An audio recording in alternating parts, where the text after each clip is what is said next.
Hi hello ಎಲ್ಲರಿಗೂ ನಮಸ್ಕಾರ. Good evening. ಎಲ್ಲರೂ ಹೇಗಿದ್ದೀರಾ?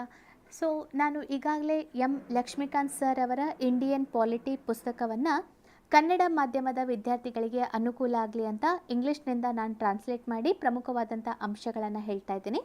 ಸೊ ವಿಡಿಯೋಗಳು ಇಷ್ಟ ಆಗ್ತಾ ಇದ್ದರೆ ದಯವಿಟ್ಟು ಕಮೆಂಟ್ ಮಾಡೋ ಮೂಲಕ ನಿಮ್ಮ ಒಂದು ಪ್ರೋತ್ಸಾಹವನ್ನು ತಿಳಿಸ್ಬೋದಾಗಿದೆ. ಸೊ ಈ ಒಂದು ಸೀರೀಸ್ಗಳನ್ನು ನಾವು ಕಂಪ್ಲೀಟ್ ಮಾಡಿದ ನಂತರ ಬೇಕಾದರೆ ನಾನು MCQಗಳನ್ನು ಕೂಡ ನಿಮಗೆ ಕನ್ನಡದಲ್ಲಿ ಮಾಡಿಕೊಡ್ಲಿಕ್ಕೆ ಪ್ರಯತ್ನ ಪಡ್ತೀನಿ. ಸೊ ಇದನ್ನು ನೀವು ಪರ್ಫೆಕ್ಟ್ ಆಗಿಬಿಟ್ರೆ ಯಾವುದೇ ಒಂದು ಎಕ್ಸಾಮ್ನಲ್ಲಿ ಯಾವುದೇ ರೀತಿ ಕ್ವಶನ್ ಬಂದರೂ ಕೂಡ ಆರಾಮಾಗಿ ನೀವು ಹ್ಯಾಂಡಲ್ ಮಾಡ್ಬೋದು. ಓಕೆ, ಸೊ ದಯವಿಟ್ಟು ಕಮೆಂಟ್ ಮಾಡಿ ನಿಮ್ಮ ಒಂದು ಫೀಡ್ಬ್ಯಾಕನ್ನು ಕೊಡ್ಬೋದು. ವಿಡಿಯೋ ಇಷ್ಟ ಆದರೆ ದಯವಿಟ್ಟು ಲೈಕ್, ಶೇರ್, ಸಬ್ಸ್ಕ್ರೈಬ್ ಆಗೋದನ್ನು ಮರಿಬೇಡಿ. ಓಕೆ, ಸೊ ನಾನು ಫಸ್ಟಿಗೆ ಇಂಗ್ಲೀಷ್ನಲ್ಲಿ ಓದ್ಬಿಟ್ಟು ಆಮೇಲೆ ಅದನ್ನು ಕನ್ನಡದಲ್ಲಿ ಹೇಳ್ತಾ ಹೋಗ್ತೀನಿ. So government of India act of 1935 ಇವತ್ತು ಪಾರ್ಟ್ 5 ಆಗಿದೆ. ಬೇಕಾದರೆ ನೀವು ನನ್ನ ಉಳಿದ 4 ಭಾಗಗಳನ್ನು ನೋಡ್ಬೋದು. ಸೊ ಇವಾಗ ನಾವು 1935ರ ಭಾರತ ಸರ್ಕಾರ ಕಾಯ್ದೆ ತನ ಬಂದಿದ್ದೀವಿ. The act marked as a second milestone towards a completely responsible government in India. It was a lengthy and detailed document having 321 sections and 10 schedules. ಈ ಕಾಯ್ದೆಯು ಭಾರತದಲ್ಲಿ ಸಂಪೂರ್ಣ ಜವಾಬ್ದಾರಿಯುತ ಸರ್ಕಾರ ರಚನೆಯಲ್ಲಿ ಎರಡನೆಯ ಮೈಲಿಗಲ್ಲು ಎಂದು ಸಾಬೀತಾಯಿತು. ಹಾಗಾದರೆ ಮೊದಲನೆಯ ಮೈಲಿಗಲ್ಲು ಯಾವುದಾಗಿತ್ತು ಅಂತ ಸ್ವಲ್ಪ ನೆನಪು ಮಾಡಿಕೊಂಡು ಕಮೆಂಟ್ ಮಾಡಿ. ಯಾಕಂದರೆ ನಾನು ಈ ಕ್ಲಾಸಸ್ಗಳನ್ನು ಮಾಡುವಾಗಲೇ ನಿಮಗೆ ಹೇಳಿದ್ದೆ ಮೊದಲ ಮೈಲಿಗಲ್ಲು ಯಾವುದು ಅಂತ. ಓಕೆ, ಸೊ ಇದು ಇದೆಲ್ಲ 321 ವಿಭಾಗಗಳನ್ನು ಮತ್ತು 10 ಶೆಡ್ಯೂಲ್ಗಳನ್ನು ಒಳಗೊಂಡಿರುವ ದೀರ್ಘ ಮತ್ತು ವಿವರವಾದ ದಾಖಲೆಯಾಗಿದೆ. ಇದನ್ನು ನಮ್ಮ ಒಂದು ಭಾರತದ ಸಂವಿಧಾನದ ನೀಲನಕ್ಷೆ ಅಂತ ಅಥವಾ ಬ್ಲೂ ಪ್ರಿಂಟ್ ಅಂತ ಕೂಡ ಕರಿತೀವಿ. ಯಾಕಂದರೆ ನಮ್ಮ ಸಂವಿಧಾನದಲ್ಲಿ ಬಹಳಷ್ಟು ಅಂಶಗಳನ್ನು 1935ರ ಭಾರತ ಸರ್ಕಾರ ಕಾಯ್ದೆಯಿಂದ ನಾವು ಏನು ಮಾಡಿದ್ದೀವಿ, ಎರವಲು ಮಾಡಿಕೊಂಡು ನಮ್ಮ ಸಂವಿಧಾನದಲ್ಲಿ ಅಳವಡಿಸ್ಕೊಂಡಿದ್ದೀವಿ. ಸೊ ಇದು ವೆರಿ ಇಂಪಾರ್ಟೆಂಟ್ ಆದಂತಹ ಆ್ಯಕ್ಟ್ ಅಂತ ಹೇಳ್ಬೋದು. ಹಾಗಾದರೆ ಫೀಚರ್ಸ್ ಆಫ್ ದಿ ಆ್ಯಕ್ಟನ್ನು ನೋಡೋಣ. ನಮ್ಮ ಈ ಒಂದು ಕಾಯ್ದೆಯ ವೈಶಿಷ್ಟ್ಯತೆಗಳು ಯಾವುದು ಅಂತ ಒಂದೊಂದೇ ನೋಡ್ತಾ ಹೋಗೋಣ. ಓಕೆ, ಸೊ ಫಸ್ಟ್ ಒನ್ ಇದೆಯಲ್ಲ, It provided for the establishment of an all India Federation consisting of provinces and princely states as units. ಅಖಿಲ ಭಾರತ ಒಕ್ಕೂಟವನ್ನು ಸ್ಥಾಪಿಸಿತು. ಇದರಲ್ಲಿ ರಾಜ್ಯ ಮತ್ತು ರಾಜಪ್ರಭುತ್ವದ ರಾಜ್ಯಗಳನ್ನು ಒಂದು ಘಟಕವಾಗಿ ಪರಿಗಣಿಸಲಾಗಿದೆ. ಸೊ ಇದು ಏನು ಅಖಿಲ ಭಾರತ ಒಕ್ಕೂಟ ಅಥವಾ ಆಲ್ ಇಂಡಿಯಾ ಫೆಡರೇಷನನ್ನು, ಸೊ ಇದರಲ್ಲಿ ಪ್ರಮುಖವಾಗಿ ರಾಜ್ಯಗಳನ್ನು, ಸೊ ಪ್ರೊವಿನ್ಸಸ್ ಪ್ರಾಂತ್ಯಗಳನ್ನು ಮತ್ತು ಪ್ರಿನ್ಸ್ಲಿ ಸ್ಟೇಟ್ಸ್ಗಳನ್ನು ಇದು ಏನು ಮಾಡಿತ್ತು, ಘಟಕವಾಗಿ ಪರಿಗಣಿಸಲಾಯಿತು. The act divided the powers between the centre and units in terms of 3 list. ಇದು ಈ ಒಂದು ಕಾಯ್ದೆ ಕೇಂದ್ರ ಮತ್ತು ಘಟಕಗಳ ನಡುವೆ ಅಧಿಕಾರವನ್ನು 3 ಪಟ್ಟಿಗಳ ಆಧಾರದ ಮೇಲೆ ವಿಂಗಡಿಸಲಾಗಿದೆ. ಸೊ ಮೊದಲನೇದು federal list for centre with 59 items, ಎರಡನೇದು provincial list for provinces with 54 items and the concurrent list for both with 36 items. So union ಪಟ್ಟಿಯಲ್ಲಿ 59 ವಿಷಯಗಳು ಕೇಂದ್ರಕ್ಕೆ ಸಂಬಂಧಪಟ್ಟಂತೆ. ಎರಡನೇದು ಇದೆಯಲ್ಲ, ಇದು ಫಸ್ಟ್ ಒನ್ ಫೆಡರಲ್ ಲಿಸ್ಟ್ ಇದೆಯಲ್ಲ, ಅದು ನಾವು ಅದನ್ನು ಯೂನಿಯನ್ ಲಿಸ್ಟ್ ಅಂತ ಕೂಡ ಕರಿತೀವಿ, ನಮ್ಮ ಕೇಂದ್ರಕ್ಕೆ ಸಂಬಂಧಪಟ್ಟಂತೆ. ಎರಡನೇದು ಇದೆಯಲ್ಲ, ಅದು ಏನು ಪ್ರೊವಿನ್ಷಿಯಲ್ ಲಿಸ್ಟ್ ಅಥವಾ ನಮ್ಮ ಒಂದು ಪ್ರಾಂತೀಯ ಪಟ್ಟಿ ಅಥವಾ ಇವಾಗ ನಾವು ಅದನ್ನು ರಾಜ್ಯ ಪಟ್ಟಿ ಅಂತ ಕೂಡ ಕರಿತೀವಿ, 54 ವಿಷಯಗಳನ್ನು ಒಳಗೊಂಡಂತೆ. ಮತ್ತು ಕನ್ಕರೆಂಟ್ ಲಿಸ್ಟ್ ಸಮವರ್ತಿ ಪಟ್ಟಿ ಇದೆಯಲ್ಲ, ಕೇಂದ್ರ ಮತ್ತು ರಾಜ್ಯ ಎರಡಕ್ಕೂ ಸಂಬಂಧಪಟ್ಟಂತೆ 36 ವಿಷಯಗಳನ್ನು ಒಳಗೊಂಡಿತ್ತು. ಇದಷ್ಟೇ ಅಲ್ಲ, residuary powers were given to the viceroy. However, the federation never came into being as a princely states did not join it. ಇಲ್ಲಿ ಉಳಿಕೆ ಅಧಿಕಾರವನ್ನು ವೈಸ್ರಾಯ್ಗೆ ನೀಡಲಾಯಿತು. ಆದರೂ ಕೂಡ ರಾಜಪ್ರಭುತ್ವದ ರಾಜ್ಯಗಳು ಇದನ್ನು ಸೇರಲು ನಿರಾಕರಿಸಿದ್ದರಿಂದ ಈ ಒಕ್ಕೂಟ ವ್ಯವಸ್ಥೆಯು ಅಸ್ತಿತ್ವಕ್ಕೆ ಬರಲಿಲ್ಲ. ಅಂದರೆ ಇಲ್ಲಿ ಪ್ರೊವಿನ್ಸ್ ಅಂದರೆ ಪ್ರಾಂತ್ಯಗಳು ಅಥವಾ ಈ ಒಂದು ಪ್ರಭುತ್ವ ರಾಜ್ಯಗಳು ಇದನ್ನು ಸೇರಲಿಕ್ಕೆ ಒಪ್ಪದೇ ಇರೋದ್ರಿಂದ ಇದು ಅಸ್ತಿತ್ವಕ್ಕೆ ಬರಲಿಲ್ಲ ಅಂತ ಹೇಳ್ಬೋದು. ಇನ್ನೊಮ್ಮೆ ಹೇಳಿಬಿಡ್ತೀನಿ, ಇನ್ನೊಮ್ಮೆ ಕೇಳಿಸ್ಕೊಳ್ಳಿ. It provided for the establishment of an all India federation consisting of provinces and princely States as units. The act divided the powers between the centre and units in terms of 3 list. Federal list for centre with 59 items, provincial list for provinces with 54 items and the concurrent list for both with 36 items. Residuary powers were given to the viceroy. However, the federation never came into being as the princely state did not join it. So ಅಖಿಲ ಭಾರತ ಒಕ್ಕೂಟವನ್ನು ಇದರಲ್ಲಿ ರಾಜ್ಯ ಮತ್ತು ರಾಜಪ್ರಭುತ್ವದ ರಾಜ್ಯಗಳನ್ನು ಒಂದು ಘಟಕವಾಗಿ ವಿಂಗಡಿಸಲಾಯಿತು.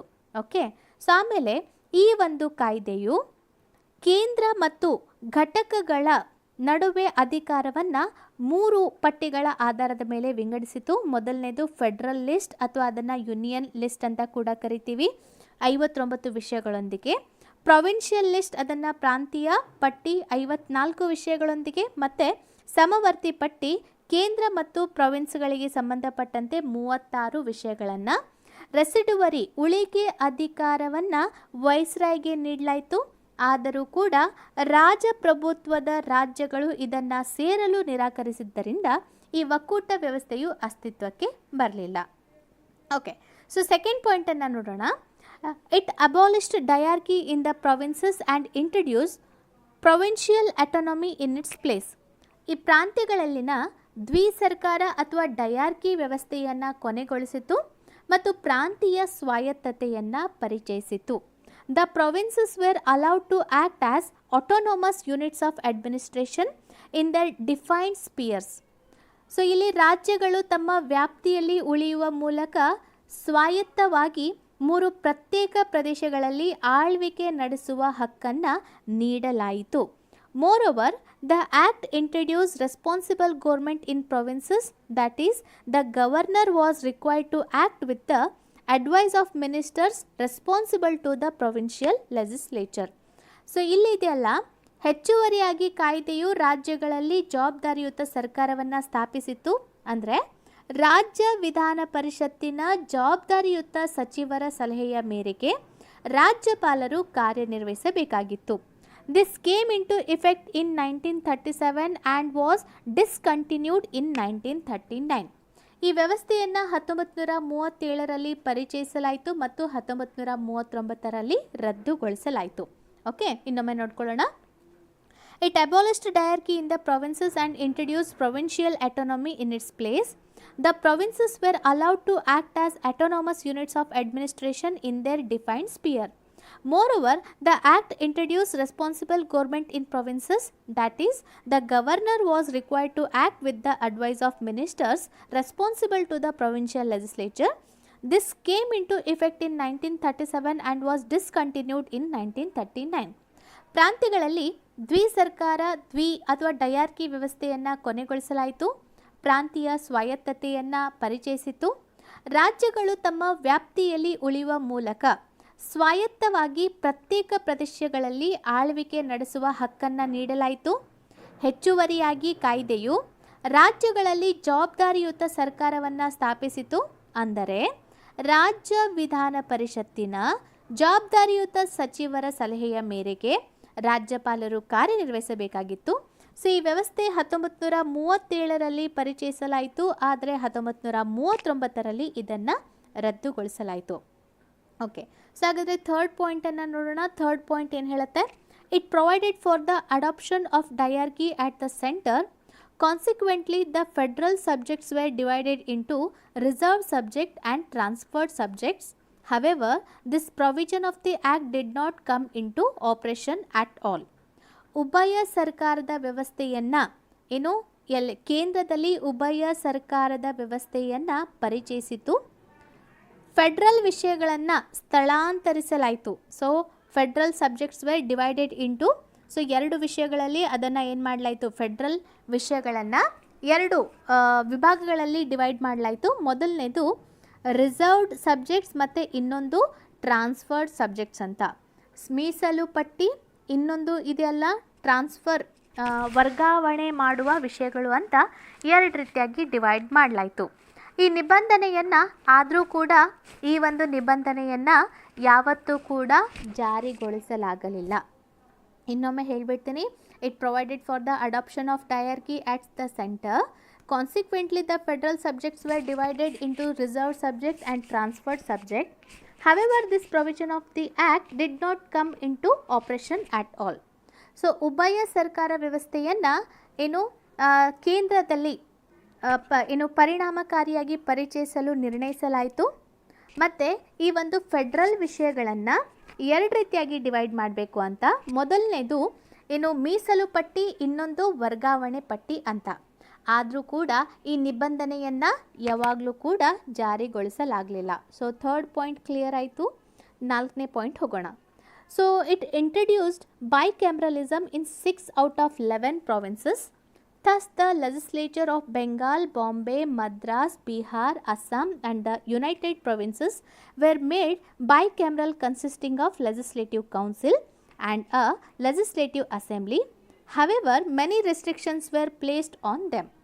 So ಇದು 11 ರಾಜ್ಯಗಳ ಪೈಕಿ 6 ರಾಜ್ಯಗಳಲ್ಲಿ ದ್ವಿಸದನ ವ್ಯವಸ್ಥೆಯನ್ನು ಪರಿಚಯಿಸಿತು. 11 ರಾಜ್ಯಗಳ ಪೈಕಿ 6 ರಾಜ್ಯಗಳಲ್ಲಿ ದ್ವಿಸದನ ವ್ಯವಸ್ಥೆಯನ್ನು ಪರಿಚಯಿಸಿತು. ಹೀಗಾಗಿ ಬಂಗಾಳ, ಬಾಂಬೆ, ಮದ್ರಾಸ್, ಬಿಹಾರ, ಅಸ್ಸಾಂ, ಯುನೈಟೆಡ್ ಪ್ರೊವಿನ್ಸ್ಗಳಲ್ಲಿ ದ್ವಿಸದನ ಶಾಸಕಾಂಗ ಮಂಡಳಿಗಳನ್ನು ಮತ್ತು ಅಸೆಂಬ್ಲಿಗಳನ್ನು, ಅಂದರೆ ಲೆಜಿಸ್ಲೇಟಿವ್ ಕೌನ್ಸಿಲ್ ಅಂದರೆ ಸೊ ಇದು ನಮ್ಮ ವಿಧಾನ ಪರಿಷತ್ತನ್ನು, ಅಂದರೆ ಅಪ್ಪರ್ ಹೌಸ್ ಮೇಲ್ಮನೆ, ಮತ್ತು ಲೆಜಿಸ್ಲೇಟಿವ್ ಅಂದ್ರೆ ಅಸೆಂಬ್ಲಿ ಅಂದರೆ ಸೊ ಇದು ನಮ್ಮ ಕೆಳಮನೆ, ವಿಧಾನಸಭೆ ನಮ್ಮ ಕೆಳಮನೆ. ಸೊ ಇದನ್ನು ರಚನೆ ಮಾಡಲಿಕ್ಕೆ ಅವಕಾಶ ನೀಡಲಾಯಿತು. ಸೊ ಆದರೂ ಕೂಡ ಇವುಗಳ ಮೇಲೆ ಹಲವು ರೀತಿಯ ನಿರ್ಬಂಧಗಳಿತ್ತು. ಓಕೆ, ಸೊ ಕ್ಲಿಯರ್ ಅಂತ ಅನ್ಕೋತೀನಿ, ಅಥವಾ ಇನ್ನೊಮ್ಮೆ ಕನ್ನಡದಲ್ಲಿ ಹೇಳಿಬಿಡ್ತೀನಿ. ಸೊ ಇದು 11 ರಾಜ್ಯಗಳ ಪೈಕಿ 6 ರಾಜ್ಯಗಳಲ್ಲಿ ದ್ವಿಸದನ ವ್ಯವಸ್ಥೆಯನ್ನು ಪರಿಚಯಿಸಿತು. ಹೀಗಾಗಿ ಬಂಗಾಳ, ಬಾಂಬೆ, ಮದ್ರಾಸ್, ಬಿಹಾರ್, ಅಸ್ಸಾಂ, ಯುನೈಟೆಡ್ ಪ್ರಾವಿನ್ಸ್ಗಳಲ್ಲಿ ಸೊ ದ್ವಿಸದನ ಶಾಸಕಾಂಗ ವ್ಯವಸ್ಥೆಯನ್ನು ಜಾರಿಗೊಳಿಸಲಾಯಿತು. ಸೊ ಇಲ್ಲಿ ವಿಧಾನ ಪರಿಷತ್ತು ಮೇಲ್ಮನೆಯಾಗಿ ಮತ್ತು ವಿಧಾನಸಭೆ ಕೆಳಮನೆಯಾಗಿ ಅಸ್ತಿತ್ವಕ್ಕೆ ಬಂತು. ಆದರೆ ಈ ಒಂದು ವ್ಯವಸ್ಥೆಯ ಮೇಲೆ ಹಲವು ನಿರ್ಬಂಧಗಳು ಇತ್ತು. ಓಕೆ, ಸೊ ಹಾಗಾದರೆ 5th ಪಾಯಿಂಟ್ ನೋಡೋಣ. 5th point, it further extended the principle of communal representation by providing separate electorates for depressed classes, ಅಂದರೆ scheduled classes, women and labour. So ಇದು ದಲಿತ ಜಾತಿಗಳು, ಮಹಿಳೆಯರು ಮತ್ತು ಕಾರ್ಮಿಕ ವರ್ಗಕ್ಕೆ ಪ್ರತ್ಯೇಕ ಚುನಾವಣೆಗಳನ್ನು ಏರ್ಪಡಿಸುವ ಮೂಲಕ ಕೋಮು ಪ್ರಾತಿನಿಧ್ಯದ ವ್ಯವಸ್ಥೆಯನ್ನು ವಿಸ್ತರಿಸಿತು. ಸೊ ಇದು 1935ರ ಕಾಯ್ದೆ ಇದೆಯಲ್ಲ, 1909ರ ಕಾಯ್ದೆಯಿಂದ, ಪಾರ್ಲಿಮೆಂಟು ಸುಧಾರಣೆಯಿಂದ ಈ ಕೋಮು ಮತದಾರರ ವ್ಯವಸ್ಥೆಯನ್ನು ಜಾರಿಗೊಳಿಸಲಾಗಿತ್ತು. ಆದರೆ ಮುಂದೆ ಕಂಟಿನ್ಯೂ ಆಗಿ ಈ ಒಂದು ಕಾಯ್ದೆಯಲ್ಲಿ ಅದನ್ನು ಹಾಗೆ ವಿಸ್ತರಿಸಲಿಕ್ಕೆ, ಆದರೆ ಯಾರ್ಯಾರಿಗೆ, ಶೆಡ್ಯೂಲ್ಡ್ ಕಾಸ್ಟ್ಗೆ, ಮಹಿಳೆಯರಿಗೆ ಮತ್ತು ಕಾರ್ಮಿಕ ವರ್ಗರಿಗೆ ಪ್ರತ್ಯೇಕ ಚುನಾವಣೆಗಳನ್ನು ಏರ್ಪಡಿಸುವ ಮೂಲಕ ಕೋಮು ಪ್ರಾತಿನಿಧ್ಯದ ವ್ಯವಸ್ಥೆಯನ್ನು ಇದು ಮುಂದುವರಿಸುತ್ತೆ. ಓಕೆ, ಸೊ 6th ಪಾಯಿಂಟ್ ನೋಡೋಣ. It abolished the council of India established by the government of India act of 1858. The Secretary of State for India was provided with a team of advisor. Bharat ಸರ್ಕಾರ ಕಾಯ್ದೆ 1858ರಿಂದ ಸ್ಥಾಪಿಸಲಾದ council of ಇಂಡಿಯಾವನ್ನು ರದ್ದುಗೊಳಿಸಿತು. ಭಾರತದ ಕಾರ್ಯದರ್ಶಿ ಇಂಗ್ಲೆಂಡ್ನಲ್ಲಿ ಸಲಹೆಗಾರರ ತಂಡವನ್ನು ಪಡೆದರು. So it abolished council of India. So council of ಇಂಡಿಯಾವನ್ನು ಯಾವ ಒಂದು ಇದು ಕಾಯ್ದೆ ಜಾರಿಗೊಳಿಸಿತು ಅಂದರೆ 1858ರ ಕಾಯ್ದೆ. ಸೊ 1858ರ ಕಾಯ್ದೆ ಜಾರಿಗೊಳಿಸಿದ ಕೌನ್ಸಿಲ್ ಆಫ್ ಇಂಡಿಯಾವನ್ನು 1935ರ ಭಾರತ ಸರ್ಕಾರ ಕಾಯ್ದೆ ರದ್ದುಗೊಳಿಸುತ್ತೆ ಮತ್ತು ಭಾರತದ ಕಾರ್ಯದರ್ಶಿ ಇಂಗ್ಲೆಂಡ್ನಲ್ಲಿ ಸಲಹೆಗಾರರ ತಂಡವನ್ನು ಪಡ್ಕೊಳ್ಳುತ್ತೆ. ಸೊ 7th ಪಾಯಿಂಟ್ ಇದೆಯಲ್ಲ, 7th ಪಾಯಿಂಟ್ ಏನು ಹೇಳುತ್ತೆ? So it extended franchise, about 10% of the total population got the voting right. So ಇದು ಏನು ಮಾಡುತ್ತೆ, ಈ ಫ್ರಾಂಚೈಸನ್ನು ವಿಸ್ತರಿಸುತ್ತೆ. ಅಂದರೆ ಇಲ್ಲಿ ಪ್ರಮುಖವಾಗಿ ಇದು ಫ್ರಾಂಚೈಸನ್ನು ವಿಸ್ತರಿಸುತ್ತೆ. ಜನಸಂಖ್ಯೆಯ ಸುಮಾರು 10% ಜನರು ಮತದಾನದ ಹಕ್ಕನ್ನು ಪಡ್ಕೊಂಡ್ರು. ಸೊ ಇದು ಫ್ರಾಂಚೈಸನ್ನು ವಿಸ್ತರಿಸುವ ಮೂಲಕ ಜನಸಂಖ್ಯೆಯ ಪಾಪ್ಯುಲೇಷನ್ನ ಅಥವಾ ಜನಸಂಖ್ಯೆಯ ಸುಮಾರು ಎಷ್ಟು ಪರ್ಸೆಂಟ್ ಅಂದರೆ 10% ಜನರು ಮತದಾನದ ಹಕ್ಕನ್ನು ಪಡ್ಕೋತಾರೆ. ಸೊ ನೆಕ್ಸ್ಟ್ ಇದೆಲ್ಲ 8th ಪಾಯಿಂಟ್. 8th ಪಾಯಿಂಟ್ ಏನು ಹೇಳುತ್ತೆ? It provided for the establishment of reserve bank of India to control the currency and credit of country. Very very important point, ಯಾಕಂದರೆ ಈ ಕ್ವಶನ್ ಬಹಳ ಸಲ ಬಂದಿದೆ.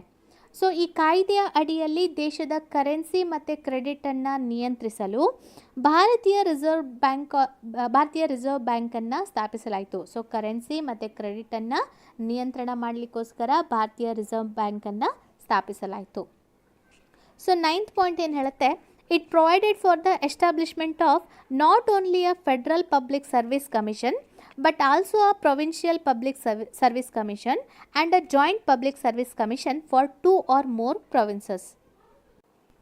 ಓಕೆ, ಸೊ ಇಲ್ಲಿ ಏನು ಹೇಳಲಾಗ್ತಾ ಇದೆ, ಇಲ್ಲಿ ಪ್ರಮುಖವಾಗಿ ಫೆಡ್ರಲ್ ಪಬ್ಲಿಕ್ ಸರ್ವಿಸ್ ಕಮಿಷನನ್ನು ಮಾತ್ರವಲ್ಲದೆ ಪ್ರಾಂತೀಯ ಸೇವಾ ಆಯೋಗವನ್ನು ಮತ್ತು ಏನು ಜಂಟಿ ರಾಜ್ಯಗಳಿಗೆ ಜಂಟಿ ಸೇವಾ ಆಯೋಗವನ್ನು, ಎಂತಹ ರಾಜ್ಯಗಳಿಗೆ 2 ಅಥವಾ 2ಕ್ಕಿಂತ ಹೆಚ್ಚು ರಾಜ್ಯಗಳಿಗೆ ಜಂಟಿ ಸೇವಾ ಆಯೋಗವನ್ನು ಸ್ಥಾಪಿಸಿತು. ಇನ್ನೊಮ್ಮೆ ಹೇಳಬೇಕಂದ್ರೆ, ಸೊ ಈ ಒಂದು ಕಾಯ್ದೆಯ ಅಡಿಯಲ್ಲಿ ಫೆಡ್ರಲ್ ಪಬ್ಲಿಕ್ ಸರ್ವಿಸ್ ಕಮಿಷನ್ ಮಾತ್ರವಲ್ಲದೆ, ಅಂದರೆ ಕೇಂದ್ರ ಪಬ್ಲಿಕ್ ಸರ್ವಿಸ್ ಮಾತ್ರವಲ್ಲದೆ ಪ್ರಾಂತೀಯ ಸೇವಾ ಆಯೋಗವನ್ನು ಮತ್ತು 2 ಅಥವಾ ಹೆಚ್ಚಿನ ರಾಜ್ಯಗಳಲ್ಲಿ ಜಂಟಿ ಸೇವಾ ಆಯೋಗವನ್ನು ಸ್ಥಾಪನೆ ಮಾಡಲಿಕ್ಕೆ 1935ರ ಕಾಯ್ದೆ ಅನುವು ಮಾಡಿಕೊಟ್ಟಿತು. ಓಕೆ, ಸೊ ನೆಕ್ಸ್ಟ್ ಇದೆಲ್ಲ 10th ಪಾಯಿಂಟ್ ಅಂತ ಹೇಳಬೇಕಂದ್ರೆ, it provided for the establishment of a federal court which was set up in 1937. So ಇದರ ಅಡಿಯಲ್ಲಿ ಫೆಡ್ರಲ್ ನ್ಯಾಯಾಲಯವನ್ನು 1937ರಲ್ಲಿ ಸ್ಥಾಪಿಸಲಾಯಿತು. ಸೊ ಈ ಒಂದು ಕಾಯ್ದೆ ಪ್ರಮುಖವಾಗಿ ಫೆಡ್ರಲ್ ನ್ಯಾಯಾಲಯವನ್ನು ಸ್ಥಾಪನೆ ಮಾಡಲಿಕ್ಕೆ ಅವಕಾಶ ಕೊಟ್ಟಿತ್ತು. ಸೊ ಇದರ ಅನ್ವಯ 1937ರಲ್ಲಿ ಫೆಡ್ರಲ್ ನ್ಯಾಯಾಲಯವನ್ನು ಸ್ಥಾಪಿಸಲಾಯಿತು. ಸೊ 10 ಪಾಯಿಂಟ್ಗಳು ತುಂಬಾ ಇಂಪಾರ್ಟೆಂಟ್ ಆಗಿದೆ. ಭಾರತ ಸರ್ಕಾರದ ಕಾಯ್ದೆ 1935ಕ್ಕೆ ಸಂಬಂಧಪಟ್ಟಂತೆ. ಸೊ ಆ ಕಾಯ್ದೆ ಅರ್ಥ ಆಗಿದೆ ಅಂತ ಅಂದ್ಕೊಂಡು ನೆಕ್ಸ್ಟ್ ಇದೆಯಲ್ಲ ಮುಂದಿನ ಒಂದು ಕಾಯ್ದೆಗೆ ಹೋಗ್ತಾ ಇದ್ದೀನಿ. ಸೊ ಭಾರತೀಯ ಸ್ವತಂತ್ರ ಕಾಯ್ದೆ 1947 ಅಥವಾ Indian independence act of 1947. So ಇನ್ನೊಂದೇನೆಂದರೆ, ಅರ್ಥ ಆಗ್ತಿದೆ ಅಂತ ದಯವಿಟ್ಟು ನೀವು ಕಮೆಂಟ್ ಮಾಡೋದ್ರಿಂದ ನಿಮ್ಮ ಟೈಮ್ ವೇಸ್ಟ್ ಆಗಲ್ಲ. ಸೊ ನನಗೆ ಪ್ರೋತ್ಸಾಹ ಸಿಗುತ್ತೆ. ಇನ್ನೂ ಸಿಲೆಬಸ್ ತುಂಬ ಇದೆ, ನಾನು ಇನ್ನೂ ಜಾಸ್ತಿ ಎಫರ್ಟ್ ಹಾಕಲಿಕ್ಕೆ ಅದೊಂದು ನನಗೆ ಮೋಟಿವೇಶನ್ ಅಂತ ಹೇಳ್ಬೋದು. Okay, so on February 20, 1947, the British Prime Minister Clement Attlee declared that the British rule in India would end by June 30, 1948, after which the power would be transferred to a responsible Indian hands. So February 20, 1947ರಂದು British ಪ್ರಧಾನಿ Clement Attlee ಭಾರತದಲ್ಲಿ British ಆಳ್ವಿಕೆಯು June 30, 1948ರಂದು ಕೊನೆಗೊಳ್ಳುತ್ತದೆ. ಇದಾದ ಬಳಿಕ ಜವಾಬ್ದಾರಿಯುತ ಭಾರತೀಯರ ಕೈಗೆ ಅಧಿಕಾರ ಹಸ್ತಾಂತರಿಸಲಾಗತ್ತೆ ಅಂತ ಹೇಳ್ತಾರೆ. ಓಕೆ, ಸೊ ನೆಕ್ಸ್ಟ್ ಇದೆಲ್ಲ, this announcement was followed by the agitation by the Muslim League demanding partition of the country. Again on June 3, 1947, the British government made it clear that any constitution framed by the Constituent Assembly of India cannot apply to those part of the country which were unwilling to accept it. ಈ ಘೋಷಣೆಯ ಮೇಲೆ, ಅಂದರೆ ಈ ಘೋಷಣೆಯ ಆ ಒಂದು ಸಂದರ್ಭದಲ್ಲಿ Muslim league ಆಂದೋಲನಗೊಂಡು ಭಾರತದ ವಿಭಜನೆಯ ಬಗ್ಗೆ ಮಾತನಾಡಿತು. ಸೊ ಮತ್ತೆ ಮುಂದೆ ಜೂನ್ 3, 1947ರಂದು ಮತ್ತೆ ಬ್ರಿಟಿಷ್ ಸರ್ಕಾರ 1946ರಲ್ಲಿ ರಚಿತವಾದ ಸಂವಿಧಾನ ಸಭೆಯು ರಚಿಸಿದ ಸಂವಿಧಾನವು ಅದನ್ನು ಅಂಗೀಕರಿಸಿದ ಪ್ರದೇಶಗಳಲ್ಲಿ ಅನ್ವಯಿಸುವುದಿಲ್ಲ ಎಂದು ಸ್ಪಷ್ಟಪಡಿಸಿತು. Okay, so on the same day, okay next ಇದೆಲ್ಲ, ಆನ್ ದಿ ಸೇಮ್ ಡೇ ಅಂದರೆ June 3, 1947, Lord Mountbatten, the Viceroy of India, put forth the partition plan known as Mountbatten Plan. The plan was accepted by the Congress and the Muslim League. Immediate effect was given to the plan by enacting the Indian Independence Act 1947. So ಅದೇ ದಿನ ಅಂದರೆ June 3, 1947ರಂದು viceroy ಆದಂತಹ lord Mount baton ವಿಭಜನೆಯ ಯೋಜನೆಯನ್ನು ಮಂಡಿಸ್ತಾರೆ. So ಅದನ್ನು Mount baton ಯೋಜನೆ ಎಂದು ಕರೆಯಲಾಯಿತು. ಈ ಯೋಜನೆಯನ್ನು ಕಾಂಗ್ರೆಸ್ ಮತ್ತು ಮುಸ್ಲಿಂ ಲೀಗ್ ಒಪ್ಪಿಕೊಂಡಿತು. ಹೀಗಾಗಿ ಈ ಒಂದು ಕಾಯ್ದೆ ಅಂದರೆ ಭಾರತೀಯ ಸ್ವತಂತ್ರ ಕಾಯ್ದೆ 1947 ರಚಿಸಲಾಯಿತು ಮತ್ತು ಜಾರಿಗೆ ತರಲಾಯಿತು. ಓಕೆ, ಸೊ ಇನ್ನೊಮ್ಮೆ ಇದನ್ನು ಓದ್ಕೊಳ್ಳೋಣ. So Indian independence act of 1947. So ಇಲ್ಲಿ ಫೆಬ್ರವರಿ 20, 1947 ಬ್ರಿಟಿಷ್ ಪ್ರಧಾನಿ ಕ್ಲೈಮೆಂಟ್ ಅಟ್ಲಿ ಭಾರತದಲ್ಲಿ ಬ್ರಿಟಿಷ್ ಆಳ್ವಿಕೆಯು ಜೂನ್ 30, 1947 ಕೊನೆಗೊಳ್ಳುತ್ತೆ ಅಂತ ಘೋಷಿಸಿದರು. ಇದಾದ ಬಳಿಕ ಜವಾಬ್ದಾರಿಯುತ ಭಾರತೀಯರ ಕೈಗೆ ಈ ಒಂದು ಅಧಿಕಾರ ಹಸ್ತಾಂತರಿಸಲಾಗುವುದು. ಈ ಘೋಷಣೆಯ ಮೇಲೆ ಈ ಒಂದು ಮುಸ್ಲಿಂ ಲೀಗ್, ಈ ಘೋಷಣೆಯ ಒಂದು ಸಂದರ್ಭದಲ್ಲಿ ಮುಸ್ಲಿಂ ಲೀಗ್ ಆಂದೋಲನಗೊಂಡು ಭಾರತದ ವಿಭಜನೆಯ ಬಗ್ಗೆ ಮಾತನಾಡಿತು. ಸೊ ಮತ್ತೆ ಜೂನ್ 3, 1947 ಬ್ರಿಟಿಷ್ ಸರ್ಕಾರ 1946 ರಚಿತವಾದ ಸಂವಿಧಾನ ಸಭೆಯು ರಚಿಸಿದ ಸಂವಿಧಾನವು ಅದನ್ನು ಅಂಗೀಕರಿಸಿದ ಪ್ರದೇಶಗಳಿಗೆ ಅನ್ವಯಿಸುವುದಿಲ್ಲ ಎಂದು ಸ್ಪಷ್ಟಪಡಿಸಿದರು. So on the same day ಅಂದರೆ ಜೂನ್ 3, 1947 ಸೊ ವೈಸ್ರಾಯ್ ಆದಂತಹ ಲಾರ್ಡ್ ಮೌಂಟ್ ಬ್ಯಾಟನ್ ವಿಭಜನೆಯ ಯೋಜನೆಯನ್ನು ಮಂಡಿಸಿದ್ರು.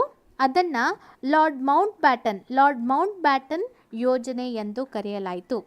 ಈ ಯೋಜನೆಯನ್ನು ಕಾಂಗ್ರೆಸ್ ಮತ್ತು ಮುಸ್ಲಿಂ ಲೀಗ್ ಎರಡೂ ಕೂಡ ಒಪ್ಪಿಕೊಂಡಿತು. ಹೀಗಾಗಿ ಭಾರತ ಸರ್ಕಾರ ಕಾಯ್ದೆ 1947 ರಚಿಸಲಾಯಿತು ಮತ್ತು ಜಾರಿಗೆ ತರಲಾಯಿತು. ಓಕೆ, ಸೊ ಹಾಗಾದರೆ ಈ ಕಾಯ್ದೆಯ ಪ್ರಮುಖ ಲಕ್ಷಣಗಳನ್ನು ಒಂದೊಂದೇ ನೋಡ್ತಾ ಹೋಗೋಣ. ಸೊ ಹಾಗಾದರೆ ಮೊದಲನೇದು ನೋಡೋಣ, features of the act. First one, it ended the British rule in India and declared India as a independent and sovereign state from August 15, 1947. ಇದು ಭಾರತದಲ್ಲಿ ಬ್ರಿಟಿಷ್ ರಾಜ್ ಅನ್ನು ಕೊನೆಗೊಳಿಸಿತು ಮತ್ತು ಆಗಸ್ಟ್ 15, 1947 ಸ್ವತಂತ್ರ ಮತ್ತು ಸಾರ್ವಭೌಮ ರಾಷ್ಟ್ರವೆಂದು ಘೋಷಿಸಿತು. First point. Second point, it provided for the partition of India and creation of 2 independent dominion of India and Pakistan with the right to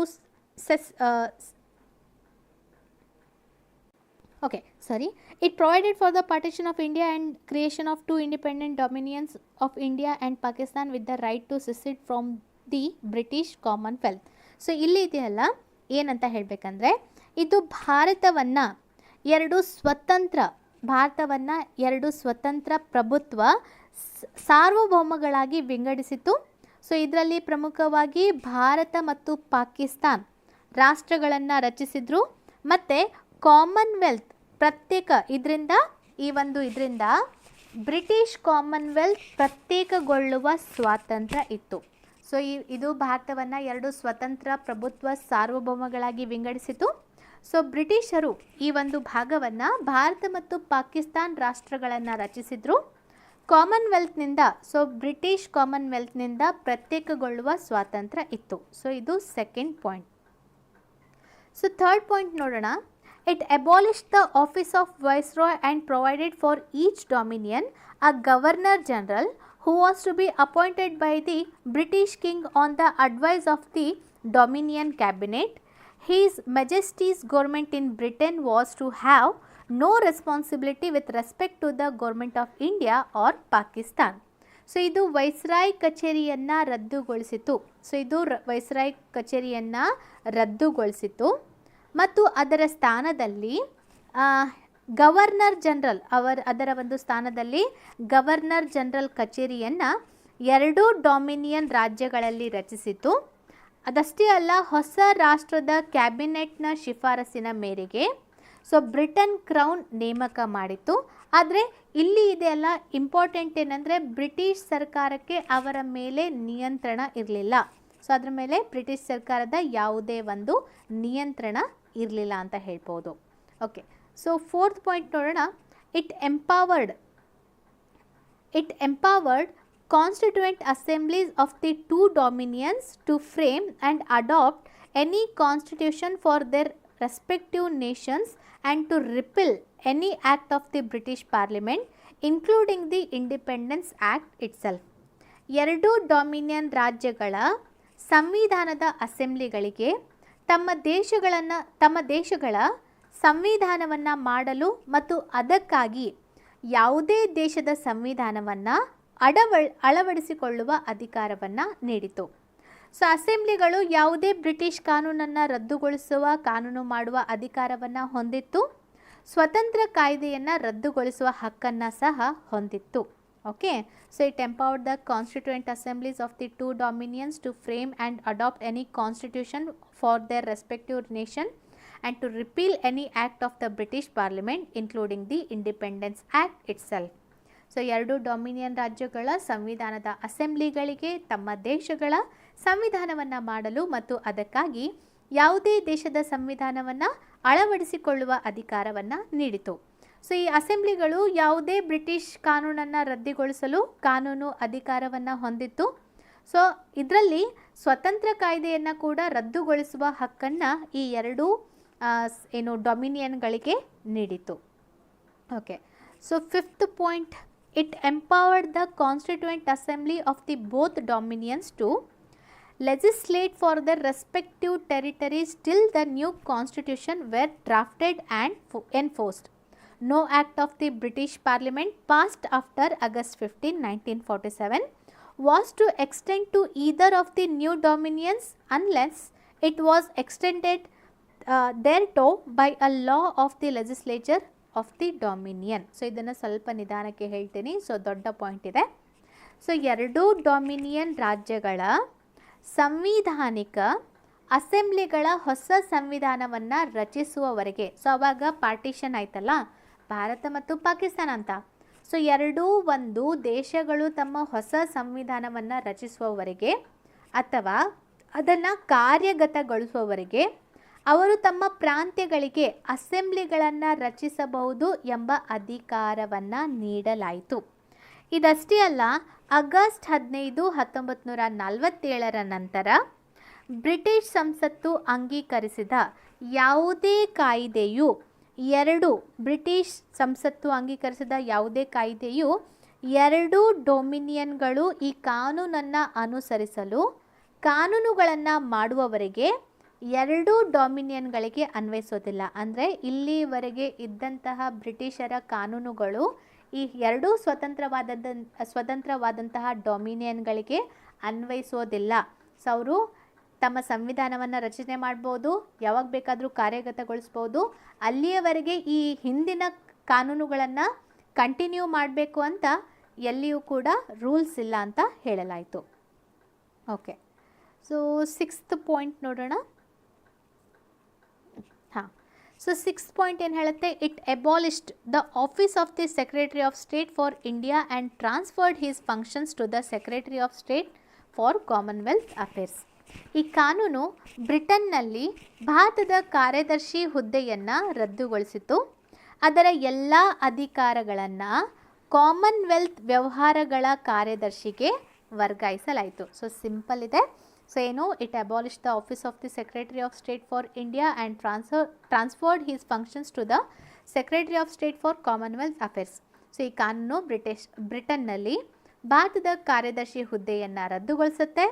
so ಈ ಒಂದು ಹುದ್ದೆಯ ಎಲ್ಲ ಅಧಿಕಾರಗಳನ್ನು ಕಾಮನ್ವೆಲ್ತ್ ವ್ಯವಹಾರಗಳ ರಾಜ್ಯ ಕಾರ್ಯದರ್ಶಿಗೆ ವರ್ಗಾಯಿಸುತ್ತೆ. Okay, so seventh point, it proclaimed the lapse of British paramountcy over the Indian princely states and treaty relations with tribal areas from August 15, 1947. So ಇದು August 15, 1947ರಿಂದ ಜಾರಿಗೆ ಬರುವಂತೆ ಭಾರತೀಯ ರಾಜಪ್ರಭುತ್ವದ ರಾಜ್ಯಗಳ ಮೇಲಿನ ಬ್ರಿಟಿಷ್ ಸಾರ್ವಭೌಮತ್ವದ ಅಂತ್ಯವನ್ನು ಘೋಷಿಸಿತು. ಹಾಗೆಯೇ ಬುಡಕಟ್ಟು ಪ್ರದೇಶದ ವಸಾಹತು ಸಂಬಂಧಗಳ ಮೇಲೆ ಬ್ರಿಟಿಷ್ ಹಸ್ತಕ್ಷೇಪವನ್ನು ಮುಕ್ತಾಯಗೊಳಿಸಿತು. ಸೊ ಅಂದರೆ ಇಷ್ಟು ದಿನ ಭಾರತದ ಮೇಲೆ ಇದ್ದಂತಹ ಬ್ರಿಟಿಷರ ಪರಮಾಧಿಕಾರವನ್ನು ಕೊನೆಗೊಳಿಸಿತು. ಅದಷ್ಟೇ ಅಲ್ಲ, ಬುಡಕಟ್ಟು ಪ್ರದೇಶದ ವಸಾಹತಿನ ಮೇಲಿನ ಕೂಡ ಬ್ರಿಟಿಷ್ ಹಸ್ತಕ್ಷೇಪವನ್ನು ಇದು ಮುಕ್ತಾಯಗೊಳಿಸುತ್ತೆ. 8th point, it granted freedom to the Indian princely states either to join the dominion of India or dominion of Pakistan or to remain independent. ಇದು ಭಾರತದ ರಾಜಪ್ರಭುತ್ವದ ರಾಜ್ಯಗಳಿಗೆ ಭಾರತವನ್ನು ಸೇರಿಕೊಳ್ಳೋದು ಅಥವಾ ಪಾಕಿಸ್ತಾನವನ್ನು ಸೇರಿಕೊಳ್ಳಲು ಅಥವಾ ಸ್ವತಂತ್ರವಾಗಿ ಉಳಿದುಕೊಳ್ಳಲು ಈ ಒಂದು ರಾಜಪ್ರಭುತ್ವದ ರಾಜ್ಯಗಳಿಗೆ ಅವಕಾಶ ಅಥವಾ ಅವರಿಗೆ ಆಪ್ಷನನ್ನು ನೀಡಿತು ಅಂತ ಹೇಳ್ಬೋದು. ಸೊ ಅವರಿಗೆ ಹೆಂಗೆ ಬೇಕಾದಂಗೆ 3 ಆಪ್ಷನ್ ಕೊಟ್ಟಿದ್ರು. ಪಾಕಿಸ್ತಾನವನ್ನಾದರೂ ಸೇರಿಕೊಳ್ಳಿ, ಭಾರತವನ್ನಾದರೂ ಸೇರಿಕೊಳ್ಳಿ ಅಥವಾ ಸ್ವತಂತ್ರವಾಗಿ ಬೇಕಾದರೆ ಉಳ್ಕೊಳ್ಳಿ ಅಂತ 3 ಆಪ್ಷನ್ ಕೊಡಲಾಗಿತ್ತು. ಓಕೆ, ಸೊ 9th ಪಾಯಿಂಟ್ ಅಲ್ಲ, it provided for the governance of each of the dominions and the provinces by the government of India act 1935 till the new constitutions were framed. The dominions were however authorized to make modification in the act. So ಇದು ಭಾರತದ ಇದು ಈ ಕಾಯ್ದೆ ಇದೆಯಲ್ಲ, ಹೊಸ ಸಂವಿಧಾನ ರಚನೆ ಆಗುವವರೆಗೆ ಪ್ರತಿಯೊಂದು ಡೊಮಿನಿಯನ್ಗಳ ಆಡಳಿತವನ್ನು ಮತ್ತು ಭಾರತ ಸರ್ಕಾರ ಕಾಯ್ದೆ 1935ರ ಅಡಿಯಲ್ಲಿ ಅವರ ಪ್ರಾಂತೀಯ ಅಸೆಂಬ್ಲಿಗಳಿಗೆ ಸರ್ಕಾರವನ್ನು ನಡೆಸಲು ಅವಕಾಶ ಒದಗಿಸಿತು. ಆದರೂ ಕೂಡ 2 ಡೊಮಿನಿಯನ್ ರಾಜ್ಯಗಳು ಈ ಕಾನೂನನ್ನು ತಿದ್ದುಪಡಿ ಮಾಡುವ ಹಕ್ಕನ್ನು ಹೊಂದಿತು. ಅಂದರೆ ಯಾವಾಗ ಪಾಕಿಸ್ತಾನ ಮತ್ತು ಭಾರತ ಆಯ್ತಲ್ಲ, 2 ದೇಶಗಳು ತಮ್ಮದೇ ಆದಂತಹ ಸ್ವತಂತ್ರ ಸಂವಿಧಾನವನ್ನು ರಚನೆ ಮಾಡಲಿಕ್ಕೆ ಅಧಿಕಾರವನ್ನು ನೀಡಿತು.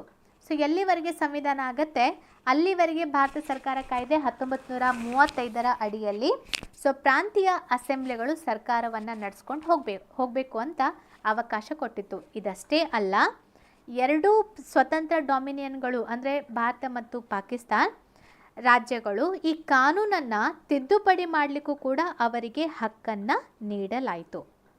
ಓಕೆ, ಸೊ 10th ಪಾಯಿಂಟ್ ಏನು ಹೇಳುತ್ತೆ, so it deprived the British monarch of his right to veto bills or ask for reservation of certain bills for his approval, but this right was reserved for the Governor General. The Governor General would have full power to assent to any bill in name of His Majesty. So ಇನ್ನೊಮ್ಮೆ ಹೇಳ್ತೀನಿ, so British ಆಡಳಿತಗಾರನಿಗೆ ಮಸೂದೆಗಳ ಮೇಲೆ ಮತ ಚಲಾಯಿಸುವ ಮತ್ತು ಅದಕ್ಕೆ ಒಪ್ಪಿಗೆ ನೀಡುವ ಹಕ್ಕನ್ನು ಕಸಿದುಕೊಂಡಿತ್ತು. ಅಂದರೆ ಇಷ್ಟು ದಿನ ಬ್ರಿಟಿಷರ ಆಳ್ವಿಕೆಯಲ್ಲಿ ಇದ್ವಿ. ಸೊ ಅದೆಲ್ಲ ಬಿಲ್ಗಳನ್ನು ಮಸೂದೆಗಳನ್ನು ಪಾಸ್ ಮಾಡೋದು, ಅಂಗೀಕಾರ ಮಾಡೋದು ಅವ್ರ ಹತ್ರ ಇತ್ತು. ಸೊ ಆ ಅಧಿಕಾರವನ್ನು ಅಂದರೆ ಮಸೂದೆಗಳ ಮೇಲೆ ಮತ ಚಲಾಯಿಸುವ ಅಥವಾ ಅದಕ್ಕೆ ಒಪ್ಪಿಗೆಯನ್ನು ನೀಡುವ ಹಕ್ಕನ್ನು ಕಸಿದುಕೊಳ್ಳಲಾಯಿತು. ಆದರೆ ಬ್ರಿಟಿಷ್ ಆಡಳಿತಗಾರರ ಹೆಸರಿನಲ್ಲಿ ಯಾವುದೇ ಮಸೂದೆಯನ್ನು ಸ್ವೀಕರಿಸುವ ಹಕ್ಕನ್ನು ಗವರ್ನರ್ ಜನರಲ್ ಹೊಂದಿದ್ರು. ಆದರೆ ಒಂದು ಪಾಯಿಂಟ್ ಏನಂದರೆ, ಸೊ ಗವರ್ನರ್ ಜನರಲ್ ಆತ ಏನು ಮಾಡ್ಬೋದಾಗಿತ್ತು, ಬ್ರಿಟಿಷ್ ಆಡಳಿತಗಾರರ ಹೆಸರಿನಲ್ಲಿ ಯಾವುದೇ ಮಸೂದೆಯನ್ನು ಸ್ವೀಕರಿಸುವ ಹಕ್ಕನ್ನು ಗವರ್ನರ್ ಜನರಲ್ ಹೊಂದಿದ್ರು. ಓಕೆ, ಸೊ 11th ಪಾಯಿಂಟ್ ನೋಡೋಣ. It designated the Governor General of India and the provincial governors as constitutional heads of the state. They were made to act on the advice of the respective council of ministers in all matters. So ಈ ಒಂದು ಕಾಯ್ದೆಯ ಅಡಿಯಲ್ಲಿ ಭಾರತದ governor general ಮತ್ತು ಪ್ರಾಂತೀಯ governor ಜನರಲ್ಗಳನ್ನು ರಾಜ್ಯಗಳ ಸಂವಿಧಾನಿಕ ಮುಖ್ಯಸ್ಥರನ್ನಾಗಿ ನೇಮಿಸಲಾಯಿತು. ಅವರು ಎಲ್ಲ ವಿಷಯಗಳಲ್ಲಿ ರಾಜ್ಯಗಳ ಮಂತ್ರಿಮಂಡಲದ ಸಲಹೆಯ ಮೇರೆಗೆ ಕಾರ್ಯನಿರ್ವಹಿಸಬೇಕಾಗಿತ್ತು. ಸೊ ಇವಾಗಲೂ ಕೂಡ ಅದೇ ಇದೆ. ಸೊ ಗವರ್ನರ್ಗಳು ಸೊ ಏನು ಮುಖ್ಯಮಂತ್ರಿ ಮತ್ತು ಅವರ ಮಂತ್ರಿಮಂಡಲದ ಒಂದು ಡಿಸ್ಕಷನ್ ಅಥವಾ ಅವರ ಒಂದು ಸಲಹೆಯ ಮೇರೆಗೆ ರಾಜ್ಯಪಾಲರು ಎಲ್ಲ ಒಂದು ಡಿಸಿಷನ್ಗಳನ್ನು ತೆಗೆದುಕೊಳ್ತಾರೆ. ಸೊ ಅದೇ ನೋಡಿ, ಸೊ ಭಾರತದ ಗವರ್ನರ್ ಜನರಲ್ ಮತ್ತು ಪ್ರಾಂತೀಯ ಗವರ್ನರ್ಗಳನ್ನು ರಾಜ್ಯಗಳ ಸಂವಿಧಾನಿಕ ಮುಖ್ಯಸ್ಥರನ್ನಾಗಿ ನೇಮಿಸಲಾಯಿತು. ಸೊ ಅವರು ಎಲ್ಲ ವಿಷಯಗಳಲ್ಲಿ ರಾಜ್ಯಗಳ ಮಂತ್ರಿಮಂಡಳಿಯ ಸಲಹೆಯ ಮೇರೆಗೆ ಕಾರ್ಯನಿರ್ವಹಿಸಬೇಕಾಗಿತ್ತು. ಓಕೆ, ಸೊ 12th ಪಾಯಿಂಟ್ ಇದೆಯಲ್ಲ, it drop the title of emperor of India from the royal titles of the king of England. ಇದು ರಾಜಮನೆತನದ ಶೀರ್ಷಿಕೆಯಿಂದ ಭಾರತದ ಚಕ್ರವರ್ತಿ ಪದವನ್ನು ರದ್ದುಗೊಳಿಸಿತು. ಸೊ ಇದು ಇಂಗ್ಲೆಂಡ್ನ ರಾಜಮನೆತನದ ಶೀರ್ಷಿಕೆಯಿಂದ ಭಾರತದ ಚಕ್ರವರ್ತಿ ಪದವನ್ನು ರದ್ದುಗೊಳಿಸಿತು. ಓಕೆ, ಸೊ 13th ಪಾಯಿಂಟ್ ಇದೆಯಲ್ಲ. ಓಕೆ, ಸೊ 13th ಪಾಯಿಂಟ್ ಏನು ಹೇಳುತ್ತೆ, it discontinued the appointment to civil service and reservation of post by the secretary of state for India. The members of the civil services appointed before August 15, 1947 would continue to enjoy all benefits that they were entitled to till that time. So ಇಲ್ಲಿ 13 point ಏನು ಹೇಳುತ್ತೆ, ಇದು ಭಾರತದ ರಾಜ್ಯ ಕಾರ್ಯದರ್ಶಿಯಿಂದ ನಾಗರಿಕ ಸೇವೆಗಳಿಗೆ ನೇಮಕಾತಿಗಳನ್ನು ಮತ್ತು ಹುದ್ದೆಗಳಲ್ಲಿ ಮೀಸಲಾತಿ ಮಾಡುವ ವ್ಯವಸ್ಥೆಯನ್ನು ರದ್ದುಗೊಳಿಸಿತು. ಆಗಸ್ಟ್ 15, 1947 ಮೊದಲು ನಾಗರಿಕ ಸೇವಾ ನೌಕರರು ಹಿಂದಿನ ಸೌಲಭ್ಯಗಳನ್ನು ಪಡೆಯುತ್ತಲೇ ಇದ್ದರು. ಸೊ ಇದು ಭಾರತದ ಕಾರ್ಯದರ್ಶಿಯಿಂದ ಆ ಅಧಿಕಾರ ತೆಗೆದುಕೊಳ್ಳಲಾಯಿತು. ಅಂದರೆ ನಾಗರಿಕ ಸೇವೆಗಳಿಗೆ ನೇಮಕಾತಿಗಳನ್ನು ಅಥವಾ ಹುದ್ದೆಗಳಲ್ಲಿ ಮೀಸಲಾತಿ ಮಾಡುವ ವ್ಯವಸ್ಥೆಯನ್ನು ಭಾರತದ ಕಾರ್ಯದರ್ಶಿಯಿಂದ ಕಸಿದುಕೊಳ್ಳಲಾಯಿತು. ಸೊ ಇದಕ್ಕಿಂತ ಮುಂಚೆ ಇದ್ದಂತಹ ನಾಗರಿಕರ ಸೇವಾ ನೌಕರರ ಹಿಂದಿನ ಸೌಲಭ್ಯಗಳನ್ನು ಅವರು ಪಡ್ಕೋತಾನೆ ಇದ್ದರು. So final point, at the stroke of midnight of 14th and 15th August 1947, the British rule came to an end and power was transferred to the two new independent dominions of the India and Pakistan. Lord Mountbatten became the first Governor General of the new Dominion of India. He swore in Jawaharlal Nehru as the first Prime Minister of independent India. The Constituent Assembly of India, formed in 1946, became the Parliament of the Indian Dominion. So 14 ಮತ್ತು 15 August 1947 ಮಧ್ಯರಾತ್ರಿಯಲ್ಲಿ ಭಾರತದಲ್ಲಿ British ಆಳ್ವಿಕೆಯು ಕೊನೆಗೊಂಡಿತು ಮತ್ತು ಎಲ್ಲ ಅಧಿಕಾರಗಳನ್ನು ಎರಡು ಸ್ವತಂತ್ರವಾಗಿ, ಅಂದರೆ ಎರಡು ಹೊಸದಾಗಿ ಸ್ವತಂತ್ರವಾಗಿ ಇದ್ದಂತಹ ಭಾರತ ಮತ್ತು ಪಾಕಿಸ್ತಾನ್ಗಳಿಗೆ ವರ್ಗಾಯಿಸಲಾಯಿತು. ಲಾರ್ಡ್ ಮೌಂಟ್ ಬ್ಯಾಟನ್ ಅವರನ್ನು ಇಂಡಿಯಾದ ಮೊದಲ ಗವರ್ನರ್ ಜನರಲ್ ಆಗಿ ನೇಮಕ ಮಾಡಲಾಯಿತು. ಸೊ ಅವರು ಜವಾಹರ್ಲಾಲ್ ನೆಹರು ಅವರಿಗೆ ಭಾರತದ ಮೊದಲ ಪ್ರಧಾನಮಂತ್ರಿಯಾಗಿ ಪ್ರಮಾಣ ವಚನ ಬೋಧಿಸಿದರು. 1946ರಲ್ಲಿ ರಚಿತವಾದ ಸಂವಿಧಾನ ಸಭೆಯನ್ನು ಭಾರತದ ಸ್ವತಂತ್ರ ಡೊಮಿನಿಯನ್ ಸಂಸತ್ತು ಎಂದು ಅಂಗೀಕರಿಸಲಾಯಿತು. ಸೊ ಇಲ್ಲಿಗೆ ನಮ್ಮ ಹಿಸ್ಟಾರಿಕಲ್ ಬ್ಯಾಕ್ಗ್ರೌಂಡ್ ಮುಗೀತು. ಓಕೆ, ಸೊ ಮಧ್ಯಂತರ ಸರ್ಕಾರ ಆ ಟೈಮ್ನಲ್ಲಿ ಇದ್ದಂಥದ್ದು. ಸೊ ಯಾರ್ಯಾರು ಯಾವ್ಯಾವ ಒಂದು ಪೋಸ್ಟ್ಗಳನ್ನು ಹೊಂದಿದ್ರು. ಜವಾಹರ್ಲಾಲ್ ನೆಹರು ಅವರು external affairs and commonwealth relations, ಕಾಮನ್ವೆಲ್ತ್ನ ಸಂಬಂಧಗಳು ಮತ್ತು ಹೆಚ್ಚಿನ ಅಧಿಕಾರಗಳನ್ನು ಜವಾಹರ್ಲಾಲ್ ನೆಹರೂರವರಿಗೆ. ಸರ್ದಾರ್ ವಲ್ಲಭಭಾಯ್ ಪಟೇಲ್ ಅವರು home information and broadcasting. Doctor Rajendra Prasad ಅವರು ಆಹಾರ ಮತ್ತು ಕೃಷಿ. ಡಾಕ್ಟರ್ ಜಾನ್ ಮತೈ ಕೈಗಾರಿಕೆ ಮತ್ತು ಸಪ್ಲೈಸ್ಗಳಿಗೆ. ಜಗಜೀವನ್ ರಾವ್ ಲೇಬರ್, ಕಾರ್ಮಿಕರದು. ಸರ್ದಾರ್ ಬಾಲ್ದೇವ್ ಸಿಂಗ್ ಅವರು ಡಿಫೆನ್ಸ್, ರಕ್ಷಣೆಗೆ ಸಂಬಂಧಪಟ್ಟಂತೆ. CH Bhabha works, mine and powers. So ಆ ಒಂದು ಅಧಿಕಾರವನ್ನು ಅವ್ರಿಗೆ ಕೊಡಲಾಯಿತು. ಲಿಯಾಕತ್ ಅಲಿ ಖಾನ್ ಇದು ಫೈನಾನ್ಸ್ಗೆ. Abdul Rab Nishtar post and air. Asaf Ali railway ಮತ್ತು ಟ್ರಾನ್ಸ್ಪೋರ್ಟ್. C ರಾಜಗೋಪಾಲಾಚಾರಿ ಶಿಕ್ಷಣ ಮತ್ತು ಆರ್ಟ್ಸ್. ಆಮೇಲೆ ಚುಂದ್ರಿಗರ್ ಕಾಮರ್ಸ್ಗೆ, ವಾಣಿಜ್ಯಕ್ಕೆ ಸಂಬಂಧಪಟ್ಟಂತೆ. ಗಜ್ನಫರ್ ಅಲಿ ಖಾನ್ ಆರೋಗ್ಯ ಇಲಾಖೆ. ಜೋಗಿಂದರ್ನಾಥ್ ಮಂಡಲ್ ಕಾನೂನು ಇಲಾಖೆ. ಸೊ ಇವರೆಲ್ಲ ಮಧ್ಯಂತರ ಸರ್ಕಾರ. The members of the interim government were members of the viceroy executive council. The Viceroy continued to be the head of the council, but Jawaharlal Nehru was designated as the vice president of the council. So ಆ ಟೈಮ್ನಲ್ಲಿ ಮಧ್ಯಂತರ ಸರ್ಕಾರವನ್ನು ರಚನೆ ಮಾಡಲಾಗಿತ್ತು. So ಮಧ್ಯಂತರ ಸರ್ಕಾರದ ಪ್ರಮುಖವಾದಂತಹ ಜವಾಬ್ದಾರಿಗಳನ್ನು ಇಲ್ಲಿ ಮೇಲ್ಗಡೆ ಕಾಣಿಸ್ತಿರುವಂತಹ ವ್ಯಕ್ತಿಗಳಿಗೆ ನೀಡಲಾಗಿತ್ತು. ಸೊ ಆದರೆ ಇಲ್ಲಿ ಜವಾಹರ್ಲಾಲ್ ನೆಹರು ಅವರು vice president of the council ಆಗಿ ಅವರು ಆಯ್ಕೆಯಾಗಿದ್ದರು ಅಂತ ಹೇಳ್ಬೋದು. ಓಕೆ, ಸೊ ಇದು ಎಲ್ಲ ನಿಮಗೆ ಕೇಳಿಲ್ಲ, ಬೇಕಾದರೆ ನೋಡೋಣ. ಆದರೆ ಸದ್ಯಕ್ಕೆ ಇವೆಲ್ಲ ನಿಮಗೆ ಕೇಳಿಲ್ಲ. ಸೊ ಇಲ್ಲಿಂದ ಹಿಸ್ಟಾರಿಕಲ್ ಬ್ಯಾಕ್ಗ್ರೌಂಡ್ ಮುಗಿಯುತ್ತೆ.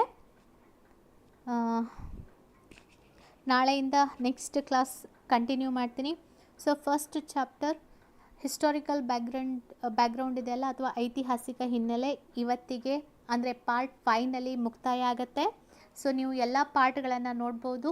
ಪ್ಲೇಲಿಸ್ಟ್ನಲ್ಲಿ ಹೋಗಿ ಎಂ ಲಕ್ಷ್ಮೀಕಾಂತ್ ಇಂಡಿಯನ್ ಪಾಲಿಟಿ ಅಂತ ನೋಡಿದರೆ ಎಲ್ಲ ವಿಡಿಯೋಗಳು ನಿಮಗೆ ಲಭ್ಯ ಆಗುತ್ತೆ. ಸೊ ಇನ್ನೊಂದು, ದಯವಿಟ್ಟು ಲೈಕ್, ಶೇರ್, ಸಬ್ಸ್ಕ್ರೈಬ್ ಆಗೋದನ್ನು ಮರಿಬೇಡಿ. ಮತ್ತು ಆದಷ್ಟು ನಿಮ್ಮ ಕಮೆಂಟ್ಸ್ಗಳ ಮೂಲಕ ನನಗೆ ಪ್ರೋತ್ಸಾಹ ಕೊಡ್ಬೋದು. Thank you so much. ಇನ್ನೊಂದು, ದಯವಿಟ್ಟು ಅರ್ಥ ಆಗ್ತಿದೆ ಇಲ್ಲೋ ಅಂತ ಹೇಳ್ಬೋದು. Okay, thank you.